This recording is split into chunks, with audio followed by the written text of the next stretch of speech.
Hey Kev, let's follow this trail over here. This looks like there might be something waiting down there. All right. Hey, wait a minute. Do you hear that?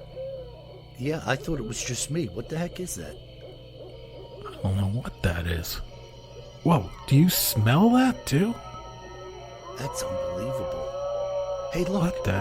Hey, look, those branches are moving over there. What the heck is that? Holy cow, is that what I think it is? Look at that thing. Oh my God. It's a freaking Sasquatch.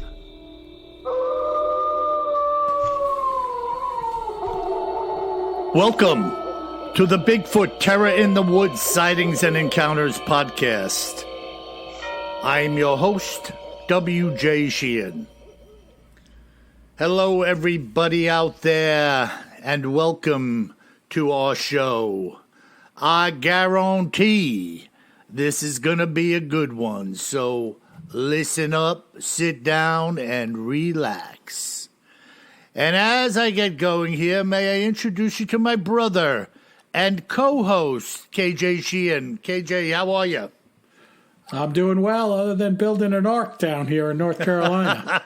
You got a lot of rain coming in. Oh, my goodness. It's rained for about 9 days straight and been super cold. I know you don't want me to wish for snow, but if it's going to be 33 degrees and rain for 9 days straight, we might as well get a little bit of snow. Yes, sirree. I've been looking at the weather map, every day the news is on for at least a little while, and they just keep showing this cloud of green rain going down to the coast. And my friends down in Texas in the big thicket, they're getting hammered, though. They're getting ice, too, right? Yeah, it's like 0 degrees, snow, ice, all the wind turbines down there. I guess they get about 25% of the electricity in Texas comes from wind turbines, and they're all frozen up. You wouldn't think of that, but if the ice binds up that fixture where the housing meets the prop, yeah, just jam it up. Yeah, so they're having real problems down there. Do you think that would break it or just keep it from moving? It probably just keeps it from moving. Of course, if the wind starts howling and it can't move, then things start to break. Yeah, well, hopefully that won't happen for them, It's a tough nut. It's a tough nut, boy, when we get hit with crazy weather like this. And not that it's crazy. I mean, what are we talking about? Rain, snow, sleet, and ice. Winter, right? Yeah, it's the ice, too, really screws things up. And then down there, right, it's a relatively warm place. I mean, they have 4 seasons, but winter is mild usually. Yeah. So a lot of those houses have, that heat pump technology, which when it's 0, like the heat pump, it's not getting you warm. Yeah. Yeah, well, that's the drawback of a heat pump. You need to burn some fuel. Yeah. Yeah. That's the drawback. You can have a heat pump, but you got to have backup, Exactly. And by the way, some people that are new to our podcast may be unfamiliar with me and what I do, but I have a series of books that I've written, Bigfoot Terror in the Woods, Sightings and Encounters, all of which are available at Amazon in paperback and ebook. So I invite you to take advantage of them and do a little catching up as to what it is we do and predominantly talk about on this podcast. Yeah, and I'll also mention, Bill, because we did get a couple of notes on it from new listeners where they're like, where are you guys? And of course, Bill and I do this remotely from one another, not because of COVID, just because we live 600 miles apart from one another. That's right. On Skype. I live down in North Carolina, and Bill lives up on Long Island in New York. That's right. I'm a New Yorker, a Yankee. Go Yankees.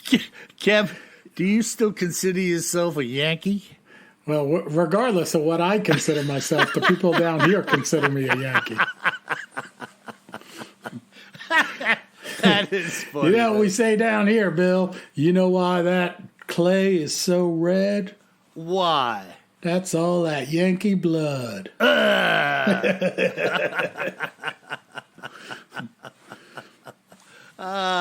my goodness, man.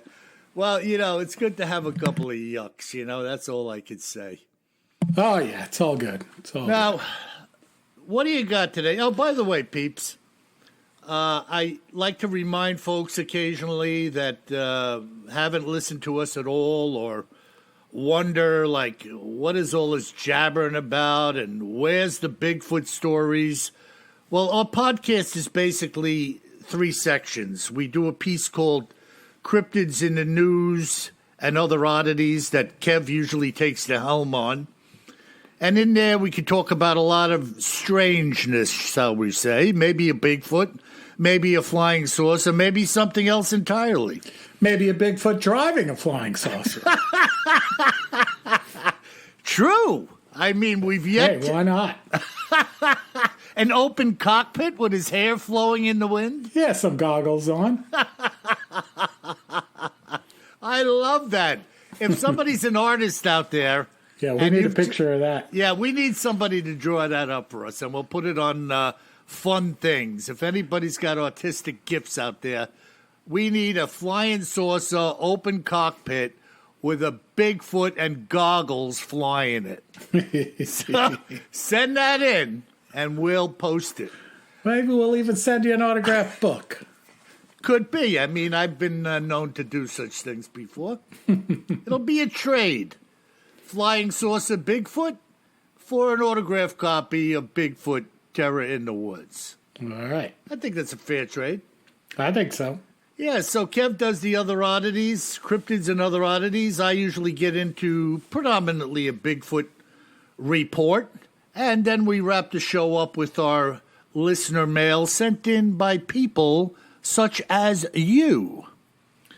So don't be shy. You can contact us at BigfootTerrorInTheWoods.com.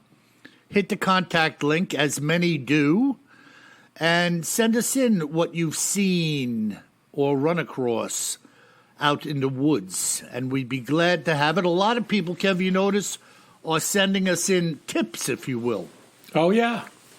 So that's kind of interesting. There's a lot of people out there becoming our field reporters and sending us in tips and ideas for the show relative predominantly to Bigfoot and strange happenings. And I'm also amazed, Kev, how many people we have following us in Britannia, shall we say. Yeah, by the way, so I'm going to talk about 2 things tonight. Okay. And the second thing I'm going to talk about in Cryptids in the News and Other Oddities actually is a tip that came in from our listeners. Excellent, man. So why don't you have at it? What do we got All here? right, so the first thing I'm going to talk about is, I don't know if you saw it in the news, Bill, this week, going back about 7 days now, that some tourists went out to see the Dyatlov Pass site in Russia, right, where all the people disappeared. The 9 people disappeared back in 1959 in the famous Dyatlov Pass incident. Some folks went over there, and Newsweek reported it. Actually, they went over there from Moscow, and they disappeared. They've gone missing. What? Yeah, you didn't see this in the news. I didn't see it. Oh, yeah. How many So, how many people? 8 hikers from the Moscow area went down there to kind of, pay tribute or say a prayer, whatever it was. And they were supposed to be back about 4 or 5 days ago, and no sign of them. Now, did they take that long road in hiking like that group did? No details. So this was picked up on a lot of the news media, like Newsweek and the major newspapers, but not any details other than the fact when they contacted Russian authorities, who keep track of the hikers and stuff like that. They apparently this group, there were 2 other groups on the mountain there in the Ural Mountains that were registered, and their whereabouts were known, but apparently this 3rd group was not registered. So they went in, there were other groups there? Apparently. Of course it's a big area, but Yeah. And they the didn't... Ministry of Emergency Situations in Sverdlovsk Boy, oh boy. who told the news outlet Izvestia Yeah. that they were in contact with only 3 registered groups on the mountain. And this was the 4th group that apparently was not registered. They failed to register, the Russian authorities say. But they're sure they left. Well, their friends and relatives said that they went there. Wow, that's really odd. Now, Yeah. listen, it shows you how little I know. It's not like I sit around following Dyatlov. I've got a lot of things I'm doing. But it must be somewhat of an attraction now, like climbing Mount Everest, that lots of different people are going there seasonally. Yeah, I mean, I wouldn't compare it to Everest, where like Well, you know a what I mean. ridiculous number of people go there every year. But I also think it's probably, I'm guessing now, but it's probably brought on by that story that we covered a few weeks ago in another episode, Bill, where the researcher, the Russian researcher, was watching Frozen, the movie, the Disney movie with his kids, and saw something in the animation of the snow, and then did some more research, some more modeling, and then concluded that an avalanche did indeed kill the folks back in 1959. Yeah. So, Well, I don't yeah. believe that still, but that's, Yeah, I don't believe it that's either. my But choice. Are you saying that the Bigfoot Terror in the Woods podcast had something to do with sparking interest? Perhaps. I'm also saying that I'm not going to reach a conclusion about how these people died in 1959 by watching a Disney movie. Oh my goodness! just saying. I'm laughing, but boy, I hope these people. It's very difficult for 8 people to disappear, Oh, yeah. and even if somebody got injured, the rest would come out. Or Yeah, they cry are for- in the middle of nowhere, though. Yeah. The Ural Mountains in the wintertime in Russia. Jeez. Yeah, so these other groups, though, Kev, they must be following this arduous track, albeit with more modern gear. One would think. And hopefully, Bill, they're carrying more gun than they think they're going to need. Yeah, well, you bet your butt, man. I mean, that goes without saying, but, the first group, what did they have? All we know they had was a couple of knives or maybe a knife to cut the tent open. And some matches. Yeah, no, they're really threatening, right? I'll burn you! I mean, you're in Russia. You should have some AKs, if nothing else. Yeah, something. Some Get back, banana Bigfoot, clips. I'll burn you!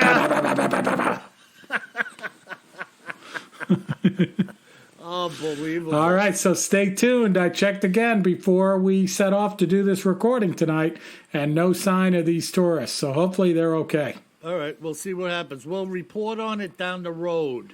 No doubt about it. So, Bill, now in our second section, not to be too confusing, of cryptids in the news and other oddities, this tip came in from one of our listeners, and I never saw this before, Bill. I know you read this one from the Hudson's Bay Company. The photograph from Canada taken in 1894, which they're saying could be the oldest known photograph of a Bigfoot. And it appears to be a Bigfoot that's dead, lying in the snow. Yeah, that, obviously, people are going to say staged, CG, blah, blah, blah. It sure as heck looks like an old photo with a big old dead, limp Bigfoot in it. Yeah, laying on the ground, black and white, of course. They think it's glass photography. Again, 1894. So it's not like somebody took this on their cell phone, smartphone. This is like you needed a photographer to come out and take a picture of this thing. Right, they'd have to set up the whole shot and, the whole Megillah. Yeah, the little flash board, Yep. poof, Yeah. kind of a thing. I mean, what do you think, Kev? To me, that looks like a dead Bigfoot just laying limp on the ground. I never saw this photograph before. I never heard of it before, but it sure looks like a dead Bigfoot laying there. And it almost looks like there's some wire on its hand or something like that. Like maybe they were dragging it into the picture or something. Look at the size of that thing. It's huge, yeah. I mean, without butchering it like you would a big caribou or a moose or something, it took a few guys, or at least a few guys, to schlep that thing around wherever they shot it. Yeah, and it's a crystal clear photograph, folks. I'll put it up on the website, BigfootTerrorInTheWoods.com. It's in the snow, so it's in wintertime. I mean, heck, it could be summertime up in Canada.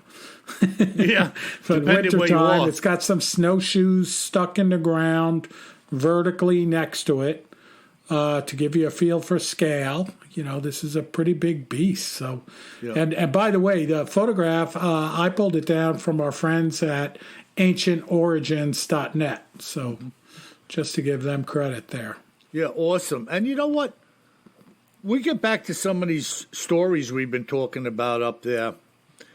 There had to have been word of mouth, even in some limited sort of way, information being passed around up there about these creatures, or to be cautious of them, or of events that happened believed to be caused by them. I don't believe, Kev, that just because we didn't have newspapers, the internet, telephones, etc., that stuff wasn't talked about and passed around regionally. You know what I mean? Yep. So, you know, they got some details here, and I think is super interesting. On the back of the photograph, there's some writing. So, just like an old photograph, we might have, Bill, of the family back in the late 1800s. It's got some writing on the back, like where it is, the year, and when it was taken. So, and then there's a story that goes with the photo. So the story is that in 1894 in Western Canada, so, this is, pretty wild place out there in Western Canada, that some trappers and mountain men encountered a Bigfoot and shot him. Mm-hmm. And they took a photograph of it, but apparently there's more than one photo. So the story goes that the one of the folks that was in this group went and stole this photograph back from the Hudson Bay Company, which had more photographs. Oh. Yeah, it's pretty cool. A little bit of a conspiracy. Yeah, did it say what the relationship of the Hudson Bay Company was to these guys? Were they working for them? Or? Yeah, so let's look at this. They did, in fact, work for the Hudson's Bay Company. Okay. But on the back of the picture, let's go there first. So on the back, right on the top, it says 1894, right, the year. And it says Yalakam River around Lillooet, British Columbia. Huh. And then it says Forestry, Hudson Bay Company. Wow, that's interesting. And then on the back, get this, Bill, it's written, it says, they took the picture, and the guy that was in the picture went and stole them back from the forestry records, Hudson Bay Company. I believe his last name was Holiday. Don't know his first name. Never took all pictures, only one, and took pictures of the rest. Huh. So he stole one original, this one, repossessed, I guess, and then took photographs of the others, but they don't, no sign of those. Does it say when he took photographs of the others? No, it had to be back in the same era, though, Yeah, but I mean, it's odd. How many people had a camera back then? No, he probably had somebody take them, I'm guessing. Yeah. It's an odd, strange thing. A photograph back at that point in time, man, would have been of value. Oh, yeah. If you had a photograph taken or given one, I would think that was a little prized possession at the time, Oh, no doubt about it, 1800s. Yeah. Now, he might have went back 30 years later, right? Yeah. And then it would be a little more common to be able to take a picture. Yeah, it's just very odd. But just relative to that picture, I mean, it looks legit to me. I mean, I know people are going to make cracks about it, but to me it looks legit. The surrounding, the lay of the land, that thing just plopped in there. I don't know. I like to think it's legitimate. And these guys got the jump on the creature with a couple of long barrels, you know? No, I agree with you. It's a pretty cool story. Of course, I love the old stuff, you know, the old photos, the old stories. But then it's kind of this cover-up or conspiracy is kind of interesting, too, where, you know, Hudson Bay, here it's a company that made most of its money back then off of fur trading. So, you know, if they would have shot this Bigfoot, you'd think there'd be the fur of it, maybe the head of it or stuff like that around somewhere at some point in time. So pretty interesting that hasn't turned up. Yeah, Kevin, really, you know, we're talking plus or minus. We don't know the date of, like, the Bauman encounter that we just redid. Right. But what was Bauman and his buddy doing? They were beaver trapping. Oh, yeah, absolutely. And what were these guys doing? Woodsmen, fur trappers. Fur trapping, yeah.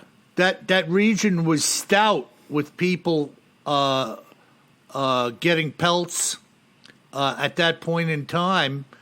I'm not saying there were thousands of them, but there were definitely men in that profession that were making that wilderness their home. Well, it's a good way to make a living back then, you know? Absolutely. Absolutely. Yeah. You know, if you had the nerve and the willpower to do it, you could turn a good buck, you know? Yeah. And so it's pretty wild, though, too. You know, it's out in the river country in British Columbia, you know, certainly a hotbed for the hairy man today, definitely back then as well. And, you know, pretty interesting, Bill. I love this story. So any of you Canadians out there or U.S. folks as well, you know, let us know if you know anything about this story from Hudson Bay Company or any of the folks involved. Yeah, you don't know, Kev. I'm always hopeful, like my fella that got me the survival training map with the Bigfoot on it. There are people out there who had relatives going back that were involved in this some way, some shape, some form. Oh, no doubt about it. Maybe we'll get lucky and somebody will come out of the woodwork with something real interesting, you know? Yeah, very cool. Wow. And I tell you, I looked at that Bigfoot, and it doesn't look to be the stoutest of beasts. No.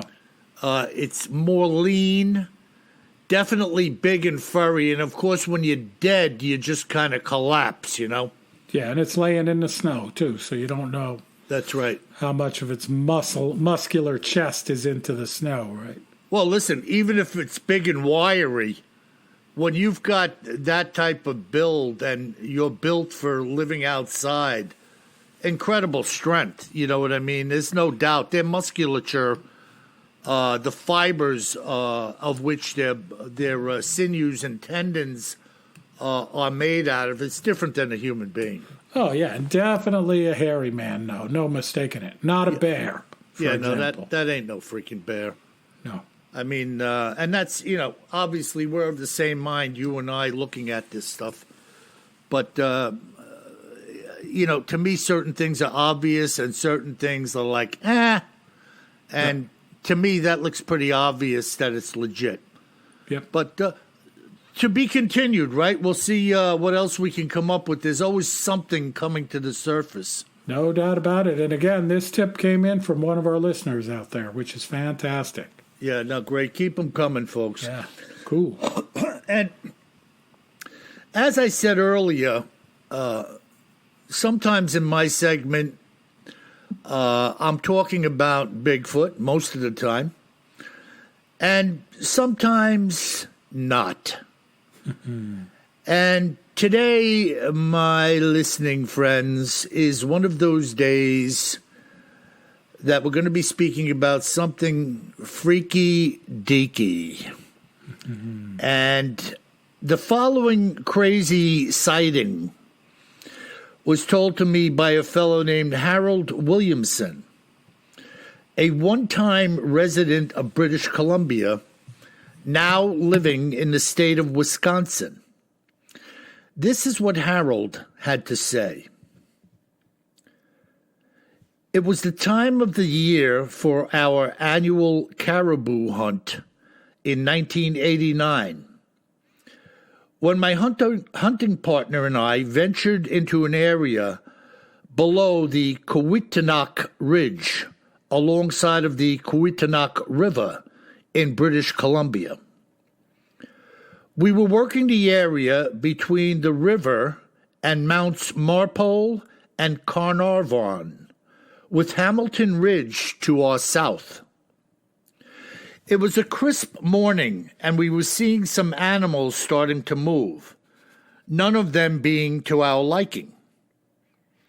The distance between us and the herd was too great as well.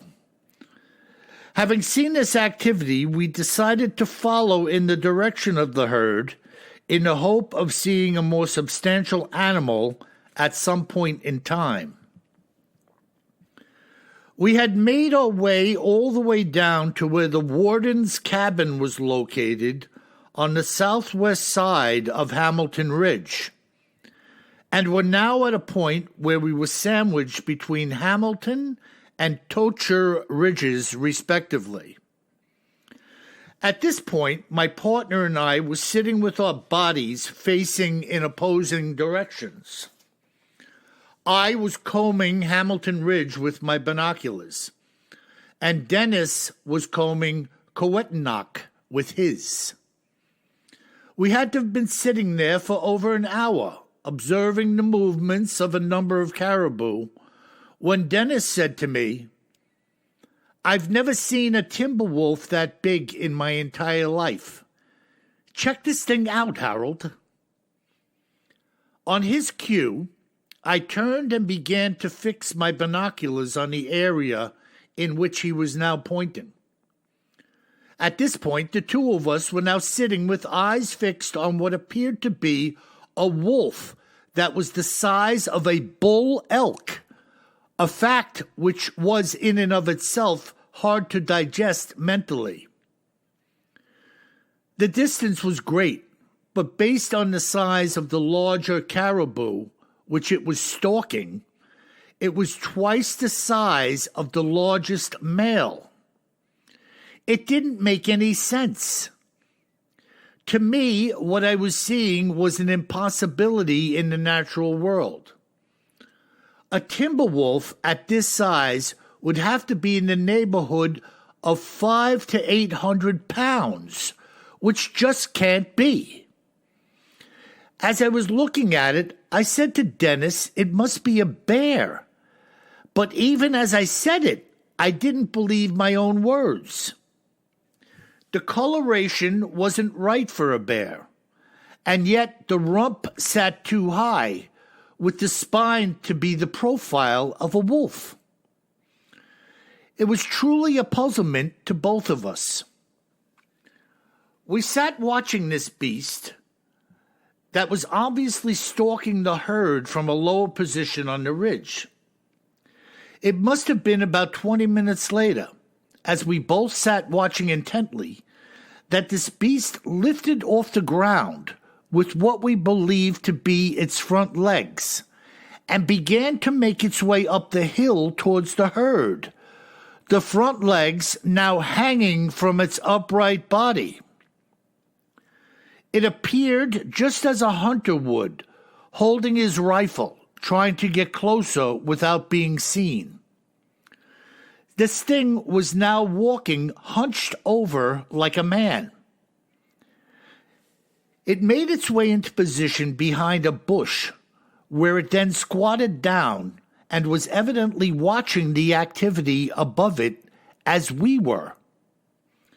The herd was lumbering along and had to have consisted of over 50 animals or more when suddenly this beast made a lightning-fast movement, closing the gap between itself and the herd, repositioning itself behind another grouping of bushes just below them. A couple of the caribou seemed to be momentarily startled as they began to trot, but then all things settled down again. Just moments later, this creature launched itself into an uphill diagonal run, aiming towards the middle of the herd. The animals began to run, but the creature, being much faster to our eyes, closed the gap quickly and launched its body towards a female. It swatted her to the ground with what appeared to be one blow from an extended arm, very much like a grizzly would whack down an animal from the rear in a chase. It was on top of the caribou, thrashing at its body in a violent manner with both of its now apparent arms. This creature, while straddling the caribou's body, had thrown so many blows in such a brief amount of time that it was inconceivable to our eyes how many it had actually thrown. This was followed by a long pause where it just sat atop the victim, apparently resting and eyeing its prize. Some 15 minutes or so later, this wolfman-like beast stood to its feet and hoisted the caribou over its shoulders like a woman wearing a mink stole, and began to walk back down the slope, angling toward the north. It was then that I said to Dennis, "I have to see its face." Leveling my sight on the hill in front of it, I pulled the trigger, firing a single shot, the sound of which loudly bounced back and forth between the two ridges. As soon as the blast occurred, this wolfman stopped in its tracks and looked directly at us. Immediately, Dennis said to me, "Look at that sucker's head. He has a long snout and pointy ears. It's a damn half-human wolf." He was right.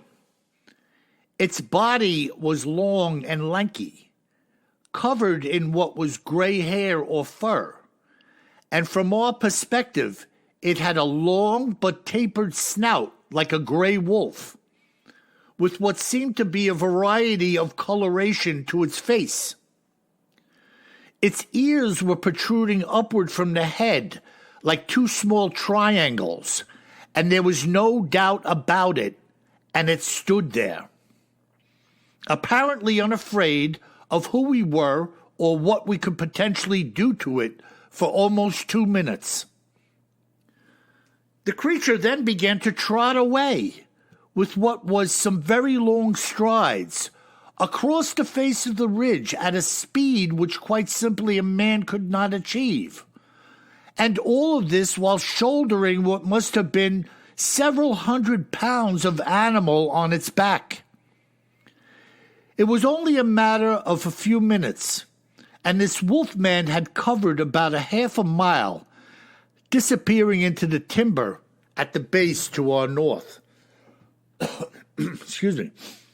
Dennis and I sat back to compare notes about what we had seen. When we had seen it on the caribou straddling it, the back was lean and V-shaped, appearing to be muscular. When the arms began to thrash at the fallen caribou, they were extremely long, and the movements were performed at speed which seemed like a blur to our eyes. After rising to its feet, it hoisted the body around its neck and shoulders as if it was nothing, like you or I would lift a 5-pound bag of potatoes. I think the craziest damn moment of all was when we saw it raise itself up from being on all fours to 2 legs. It was the defining moment of the sighting. This singular movement completely blew us out of the water. We both knew at that point that we were seeing something totally unique and, quite frankly, extraordinary, if not supernatural. And yet, there it was, hunting and walking, attacking a flesh and blood animal for food. It was incredible. What do you think of that, Kev? Whoa. Freaking So wolf. what do you think, dog man or what? It's got to be, or some type of crazy variation of maybe people talk about the dire wolf Yeah. not being extinct. Yeah, but I don't think dire wolves walk around on their hind legs. Right? No, I got you. I got you. But what he's describing is a wolf-like creature, 500 to 800 pounds. Yeah, the scale of it is dire wolf all the way. But then when it's walking along with a caribou draped around its neck, walking upright as if it was a woman wearing a fur stole. Like, well, good description, though, right? Oh, yeah. He's got this thing just like draped over his shoulders. I mean, if you think of you or I even taking a 200-pound deer and trying to drape it over our shoulders, you'd be struggling. You're not running anywhere. Yeah, no. So he said this thing took off after a little while. I like how they fired the gun to get it to look. Yeah. I didn't know where they were going with that at first. When he said, well, I got to see its face, and then he takes out his gun, I thought he was going to shoot it. But he was just getting its attention. Yeah, just trying to let the explosion draw it to turn, you know? Yeah. So he said he had a look at it, you know, a tapered snout, pointy ears, discoloration on the face. Right. I mean, what the heck? What else are you looking at, you know? Yep. Weird. Very bizarre, man. I mean, and, you know, it just shows you that there are things out there, the likes of which we know nothing about, and that includes Bigfoot. Yeah. You know, it's just as bizarre. Dogman, the Rougarou, the swamp ape, Bigfoot, Sasquatch, you know, Yeti. I mean, orang pendek. Yeah, don't forget him. Yeah, man. I mean, the list just goes on and on. Yeah. Oh, that's now, fest, though. Did I talk to you last week about that DNA study that was done in the two areas in over near Tibet? No. All right, let's just jump on that for a second. So, National Geo had a show where a very renowned scientist was purported to want to get to the bottom of some of the DNA on purported Bigfoot. Yep.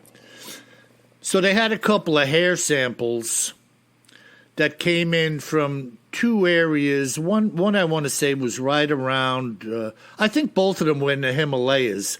Yep. But far apart, hundreds and hundreds of miles apart. So in the end of the show, he had accomplished DNA on both of these hair samples. And you know what he came up with? What? It was a cross between a polar bear and a grizzly bear, a variety or species of bear that was believed to have died off 40,000 years ago. I've actually seen that one before. I've seen that data before. Yeah, it's it has a name too, right? That bear that's gone now for many, many, many thousands of years. But now, the DNA lined up with it. Now, they had some sketches early on that were drawn up from descriptions by some of these Tibetan mountain farmers. Some of them had seen the creature up close, and it didn't look like a Bigfoot at all, and it didn't really look like a bear. You know what it reminded me of? It didn't look like a bear as we know a bear. It reminded me of artists' renditions of the short-nosed bear that was said to roam the globe a long time ago. They were like 12 feet tall. They had a very unusual tapered nose, big teeth, and according to many, ravaged the known human population at the time and everything else on the planet. Snub-nosed bear, a short-nosed bear. If you ever get a chance, look up short-nosed bear, prehistoric short-nosed bear, and the pictures of this thing will just freak you out if you think of something like that coming at the front of a cave that you were hiding in. Boy, you had all you could do to defend yourself, you know?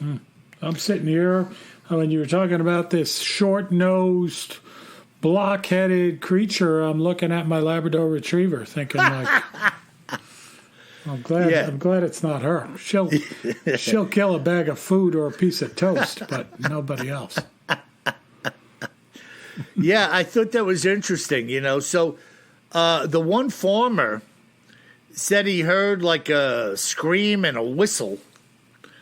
And when he went out in the morning, two of his animals, which were a cross between a cow and something else, they had a funny name for them.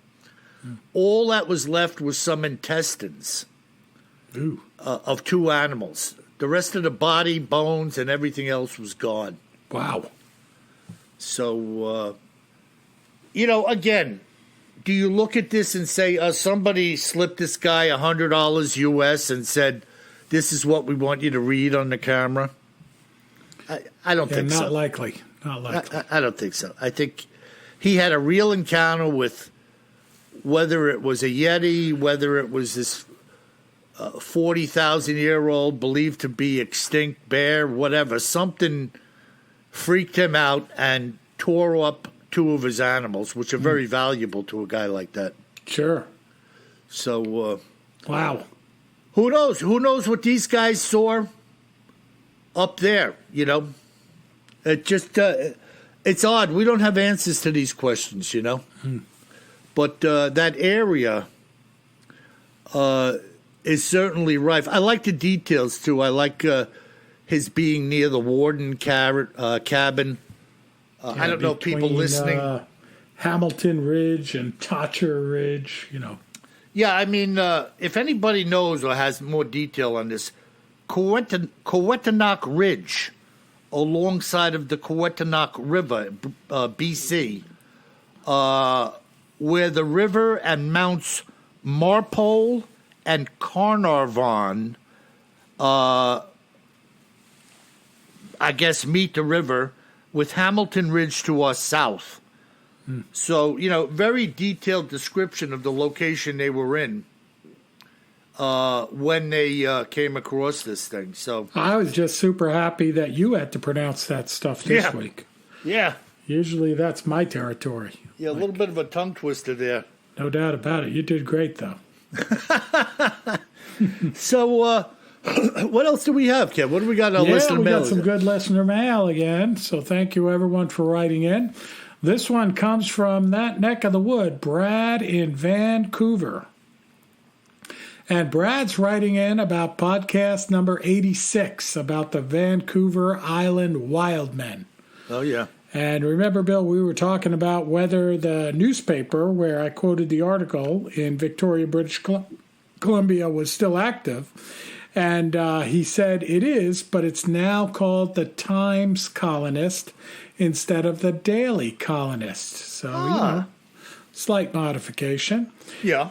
And Brad writes that I actually delivered that paper when I was a kid growing up in Victoria. Keep up the great work. You have an awesome podcast. Wow, that's pretty cool, huh? Yeah. See that? So people are listening and people are answering questions when they're able. No, it's super cool. So that newspaper has been around for a long time. Yeah, 120 years at least. Wow.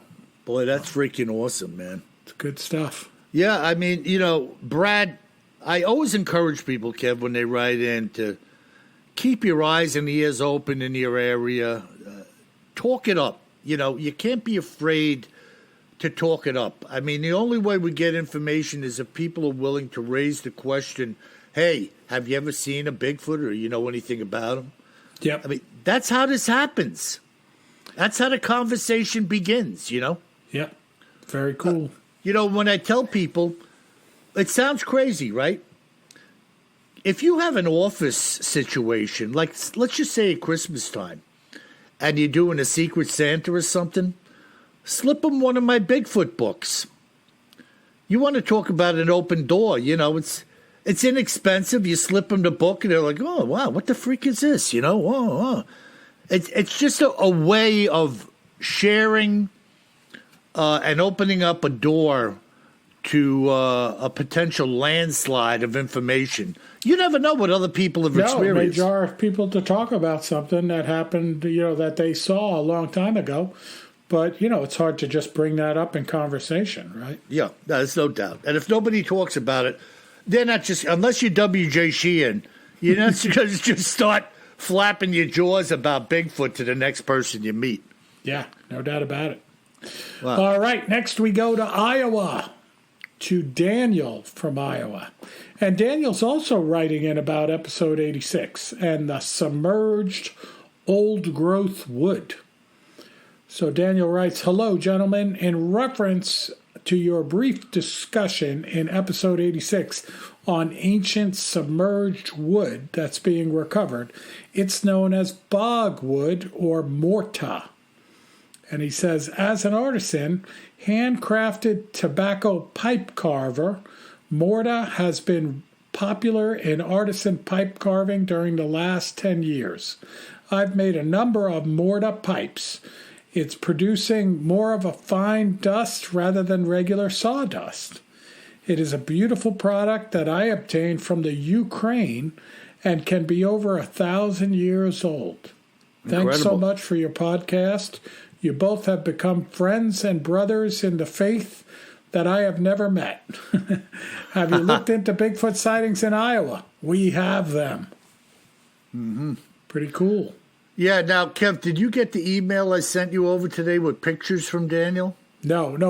By the way, I was on the bottom of my electronic page. He says, "And remember, when in the woods, always carry more pipe tobacco than you think you'll need." It's awesome, now, Daniel. Yeah, now, when you get a chance, Kev, Daniel, after having sent that email, sent like a secondary out with pictures of some of the pipes he's made. Oh, cool. And when you open that up, you'll see them. I mean, they're spectacular. By the way, some of the wood here that people find in the rivers is like 2,000 years old, because they'll get these old-growth cypress that were, logged, 150 years ago, and those trees were over 1,000 years old then. The other two names I've heard, Daniel, they're called sinkers. So, basically when they started to float the logs, because that's how they moved them around. Right. They would just float them down to the sawmill. Some of the logs would just sink. They'd drop them into the river, into the lake, and they'd immediately sink. So they were called sinkers. Uh-huh. And then the other name I've heard is called deadheads, where basically like one end would start to sink and it would get caught on something on the bottom. So you would just see the head of it sticking up out of the water. Obviously, Kev, guys that were trying to float these in the river were trying to corral them like horses, drifting them to where they wanted to go. Oh, yeah. Well, and they had these people, I forget the name. It was something like log hogs or something, log pigs or something like that. Not a very complimentary name. So someone will write in and tell me the real story. But they would basically stand on these logs, Bill, and be walking along them in the river or the lake as they flowed downstream, and be walking from log to try and keep them moving. Yeah, well, I wonder what happened to you if you got pinched between a couple of logs. Well, get this. You know what they would do, apparently, when they'd get hung up? How do you think they freed them up? I hate to think of it. What, they get in the water? No, they had a bag of dynamite with them. And they'd grab a stick of dynamite, they'd light it, and they'd throw it over where they thought it would free up the logs. Holy smoke. Can you imagine? Talk about hazardous duty. Oh, my goodness. I mean, if a log sunk or stopped moving or deadheaded, like you said, you just left it there. There's nothing you could do. Oh, no, especially, you're not going to go down and try and rescue a log and give it CPR. Yeah.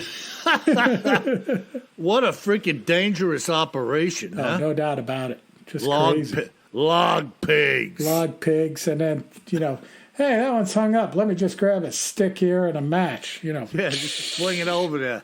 Chuck it over. Boom. I don't think I'll get hit with any flying wood or anything, Look out, it's got a fast fuse. Yep.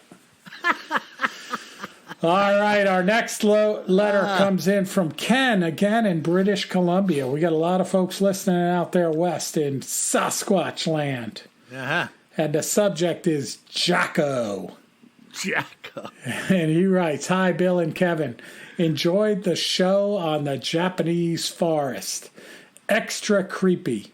Can you imagine taking Aunt Ethel out there and leaving her?" No. Different mindset in Japan, I guess. Yeah. Have you heard about Jacko? A small gorilla-type beast captured by a railway crew around the 1880s near Yale, British Columbia. Have you heard of this, Bill? I haven't heard of this. I haven't. We got to look into it. Yeah. So he says, I've been there, and there are only a few houses. Very, very rural. I included a link to the article. It is believed to be a hoax, but it might be good for your oddities part of the show, as I think there may be some truth to it. Can you imagine if you're on the railway company and these guys captured it? What do you feed it? It was probably screaming and creating a scene where it was kept, and as well as crapping all over the place. Jeez. Also, people were coming to see it, and trains and people do not mix well. I would also be worried the mother would come back looking for it. I think they got rid of it quickly, and for convenience, got rid of it back in the woods, and said it never happened. Wow. Too much detail for it to be a hoax, in my opinion. I worked in a steel mill, and this is just the thing my coworkers would think as fun without thinking it through. Cool story. Yeah, definitely a youth, or as you say, Kev, a youngin'. Definitely a youngin', if it happened, right? Yeah. And how they captured it, I don't know. No details on it, but we could check it out, you know. Yeah, we'll check out Jacko. Jacko, the only Jacko I'm familiar with was Michael Jackson. Woo! All right, and now, Bill, we're going over the Atlantic to the other side of the pond. Okay. So how did that BBC recording go when they're talking to John and asking him if Ringo is a good drummer? Why? Ringo's not even the best drummer in the Beatles. So Anthony in the UK writes in, and he says, "Hi, Kevin. Although I live in the UK, where there is no Bigfoot, your show has got me hooked. I've listened to all the back episodes, and I cannot wait for every Sunday to come around so I can snuggle up in my duvet, listening to you guys creeping me out. Your section of the oddities is very interesting, and I love all the crazy stories from around the world." He says, "The other guy," only joking, Bill, you're great. "His accounts of Bigfoot witnesses are fantastic and are the total creep fest.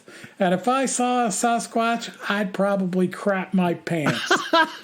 Keep up the great shows. Toodle-doo, Anthony." Listen, I'm a little leery of this guy, Anthony. You know, first of all, he wouldn't crap his pants. He'd crap his duvet, whatever the heck that is. And I'm a little leery of anybody that says toodle doo to me. Don't get your duvet all wrapped around you. You know what I mean? Always carry more duvet than you think you're going to need. Anthony, he's just a little bitter because you love your letter to me and not to him. We could talk about your duvet anytime. I'm not threatened by it.